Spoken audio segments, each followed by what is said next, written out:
Sebelumnya, perkenalkan nama saya Nilka Masri Martoriwi. Pada kali ini, saya akan membahas hasil mengenai analisa studi kasus yang berjudul dengan praktik diskriminasi yang dilakukan oleh PT Garuda Indonesia Tbk.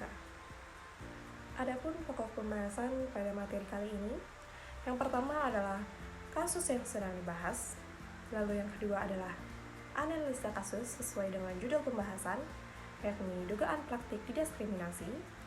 Lalu yang ketiga adalah implikasi hukum dan juga dampaknya terhadap bisnis. Serta yang keempat adalah rekomendasi untuk menghindari persaingan usaha tidak sehat di masa depan. Diskriminasi adalah praktek yang lazim ditemukan di dunia usaha dan dapat diartikan sebagai setiap perlakuan berbeda yang dilakukan terhadap satu pihak tertentu. Sedangkan diskriminasi harga menurut pasal 6 Undang-Undang Nomor 5 Tahun 1999 adalah kemampuan pelaku usaha untuk menentukan harga pada barang dan juga jasa yang sama pada kualitas yang sama, namun pada konsumen yang berbeda. Adapun beberapa tindakan administratif sebagaimana dimaksud dalam pasal 47 adalah sebagai berikut. Yang pertama, perintah kepada pelaku usaha untuk menghentikan kegiatan yang terbukti melakukan diskriminasi harga sebagai yang dimaksud dalam pasal 6. Lalu yang kedua, pendapatan pembayaran ganti rugi tercantum pada pasal 47 ayat 2. Lalu yang ketiga, pengenaan denda serendah-rendahnya sebesar 1 miliar rupiah dan juga setinggi-tingginya yakni 25 miliar rupiah tercantum pada pasal 47 ayat 2. Lalu, bagaimana kronologi perkara tentang dugaan praktik diskriminasi PT Garuda Indonesia Persero Tbk atau GIA terkait mitra penjualan tiket umroh menuju dan dari Jeddah dan juga Madinah. Jadi, kasus yang melibatkan PT Garuda Indonesia berawal dari laporan pada 13 Maret 2019 terkait kebijakan perusahaan yang menetapkan beberapa wholesaler sebagai mitra penjualan tiket umroh rute Middle East Asia atau MEA yang mengarah pada diskriminasi terhadap 301 penyelenggara perjalanan ibadah umroh atau PPIU. Garuda menunjuk 5 wholesaler tertentu tanpa proses yang terbuka, transparan, atau berdasarkan pertimbangan yang jelas, sehingga hal ini menyebabkan konsentrasi pasar pada mereka dan membatasi kemampuan persaingan PPIU lainnya.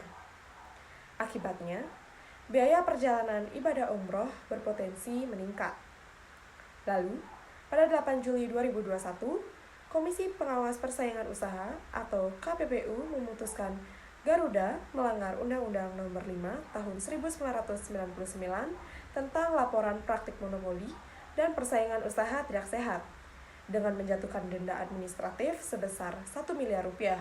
Dari kasus tersebut, tentunya terdapat implikasi hukum dan juga dampak terhadap bisnis, yang dimana implikasi hukum yang terjadi adalah pelanggaran terhadap Undang-Undang Perlindungan Konsumen, di mana diskriminasi layanan jika Garuda Indonesia terbukti melakukan praktik diskriminasi dalam layanan mereka, misalnya membedakan perlakuan antara konsumen berdasarkan ras, agama, jenis kelamin, atau status sosial, maka ini dapat dianggap sebagai pelanggaran terhadap Undang-Undang Nomor 8 pada tahun 1999 tentang perlindungan kepada konsumen.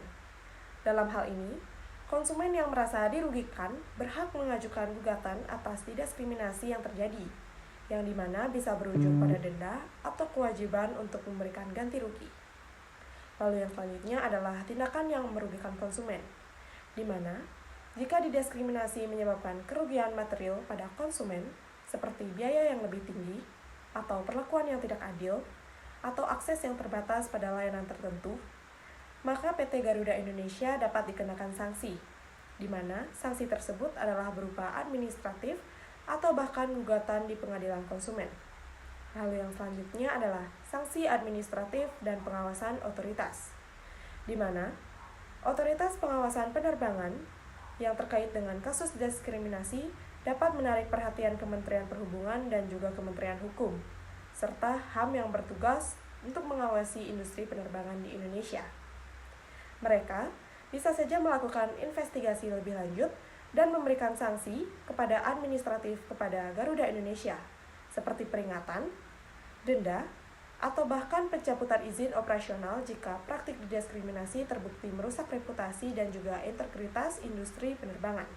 Adapun dampak bisnis yang terjadi, di mana kerusakan reputasi termasuk kepada penurunan kepercayaan konsumen. Kasus diskriminasi yang mencuat di media dapat merusak reputasi Garuda Indonesia, mengurangi kepercayaan konsumen, dan berdampak pada loyalitas pelanggan. Hal ini bisa menyebabkan penurunan jumlah penumpang, terutama di kalangan konsumen yang merasa bahwa mereka diperlakukan secara tidak adil. Lalu selanjutnya adalah bocornya berita negatif. Berita negatif terkait diskriminasi bisa beredar luas di media sosial. Ini tentu saja akan mempengaruhi citra perusahaan dalam jangka panjang. Dampaknya bisa berlipat, dengan potensi konsumen memilih maskapai penerbangan lain yang dianggap lebih adil dan juga inklusif. Lalu selanjutnya adalah kerugian finansial, di mana penurunan penjualan harga tiket. Penurunan jumlah penumpang akibat hilangnya kepercayaan konsumen dapat berdampak langsung pada pendapatan perusahaan yang terpengaruh oleh penurunan pemesanan tiket. Jika diskriminasi berlanjut tanpa ada perbaikan, maka pendapatan Garuda Indonesia bisa secara terus-menerus tergerus secara signifikan. Lalu yang selanjutnya adalah denda dan ganti rugi, di mana jika perusahaan digugat atas praktik diskriminasi, baik oleh individu maupun kelompok konsumen, mereka bisa dikenakan denda atau diwajibkan membayar ganti rugi. Hal ini akan menambah beban finansial bagi perusahaan. Lalu yang selanjutnya adalah peningkatan biaya pemasaran dan promosi. Biaya pemulihan citra. Garuda Indonesia mungkin perlu mengeluarkan biaya yang cukup besar untuk memulihkan citranya. Ini bisa melibatkan kampanye pemasaran dan juga promosi yang lebih intensif. Pemberian kompensasi kepada konsumen yang dirugikan atau tindakan korektif lainnya yang memerlukan dana tambahan. Lalu, yang selanjutnya adalah kebijakan baru dan juga pelatihan, di mana perusahaan mungkin juga perlu mengubah kebijakan internal dan melakukan pelatihan ulang kepada karyawannya, terutama yang berhubungan langsung dengan konsumen, untuk memastikan bahwa tidak ada diskriminasi yang terjadi di masa depannya. Lalu yang selanjutnya, tindakan pihak ketiga dan juga mitra bisnis, di mana pemutusan kerjasama dengan mitra. Mitra bisnis seperti agen perjalanan hotel dan juga perusahaan-perusahaan lain yang bekerja sama dengan Garuda Indonesia mungkin akan meninjau kembali hubungan mereka dengan perusahaannya setelah adanya kasus diskriminasi ini. Ini bisa menyebabkan hilangnya kontrak dan juga kerjasama yang menguntungkan serta akan merugikan perusahaan secara finansial. Dari kasus di atas, ada pun rekomendasi untuk menghindari persaingan usaha tidak sehat di masa depannya. Yang pertama adalah pendidikan dan pelatihan anti diskriminasi. Pelatihan yang berkala, seperti melakukan pelatihan rutin tentang keragaman, inklusi, dan anti diskriminasi kepada seluruh karyawan, terutama bagi mereka yang berada di posisi manajerial dan yang berinteraksi secara langsung dengan pelanggan. Serta meningkatkan kesadaran dengan program pelatihan harus menekankan pada pentingnya kesetaraan dan menghormati perbedaan budaya, etnis, gender, dan juga agama. Lalu selanjutnya adalah penyusunan kebijakan yang jelas dan juga tegas, di mana kebijakan tertulis, buat, dan komunikasikan kebijakan perusahaan yang jelas tentang tidak adanya toleransi terhadap diskriminasi. Kebijakan ini harus mencakup definisi diskriminasi, prosedur, pelaporan, dan sanksi terhadap pelanggaran, serta melakukan pengawasan ketat dengan mengimplementasikan mekanisme pengawasan yang memungkinkan perusahaan untuk memantau apakah kebijakan tersebut dijalankan secara konsisten di seluruh lini. Lalu, selanjutnya adalah evaluasi dan audit secara berkala.